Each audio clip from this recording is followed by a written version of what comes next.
বাড়ির মানুষ যদি আমারও যদি খারাপ হয় তাহলে মানুষও খারাপ হবে না।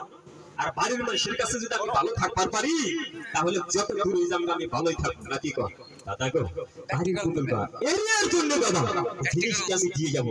আচ্ছা দাদা আপনি গোশতটা যে খাইলেন খাইছেন কেটা? আচ্ছা আপনি খাইলেন? আচ্ছা এদিকে আর কে খাইলেন? আচ্ছা খাইছেন? তাকে একটু সত্য কথা বলবেন দাদা। হ্যাঁ ওষুধটা যে খাইলেন এটা কি কোনোদিন কোনো কবিরাজের কাছে পাইছিলেন? কথা বলে পাইছিলেন? আরে বাবা কোথায় পাবেন? আমি একটা কথা কই দাদা রাগ করবেন না। এই ওষুধটা যদি কোনো বড় বড় পাগড়িওয়ালা বিদেশি কবিরাজ যদি জিনিসটা যদি দেখাইতে পারে, আপনি যদি আমাকে দেখাইতে পারেন আপনার বাড়িতে 10টা বছর আমি গোলাম থাকবো। ছেলে স্পিকারের কথা কয়ে গেলাম দাদা 10 বছর তো গোলাম থাকবোই। এই 10টা বছরের ফেলায় প্রত্যেকটা দিন সকালবেলা ঘুম থেকে ওঠা আপনার পায়ের তলে যেটা স্যান্ডেল জুতা আছে ওই জুতার তলে যেটা মাটি আছে ওই মাটি আমার জীবনের চাইটা আমি সাফা করে দেব। আমি চ্যালেঞ্জ করলাম দাদা ওষুধ বিক্রি করে চ্যালেঞ্জের মোকাবিলা নাম আছে দাদা ওষুধটার দাম আছে বুঝলেন। এই ওষুধটা খাবেন কি ব্যাপারে কাম করবো গো দাদা?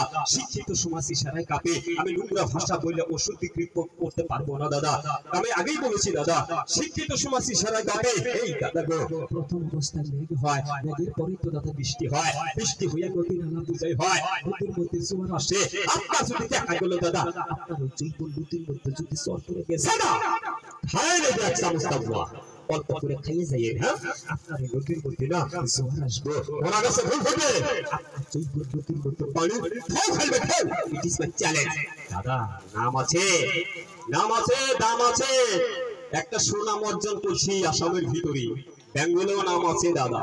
বেঙ্গল যাবেন আমার নাম বলবেন কেউ বলতে পারবো না চিনবেই না, কিন্তু বেঙ্গল যায় যদি খালি কোন যে পাগলা ভাই কি আজকে কি বাজারে আসছিল তাহলে কিন্তু সবাই চিনবে।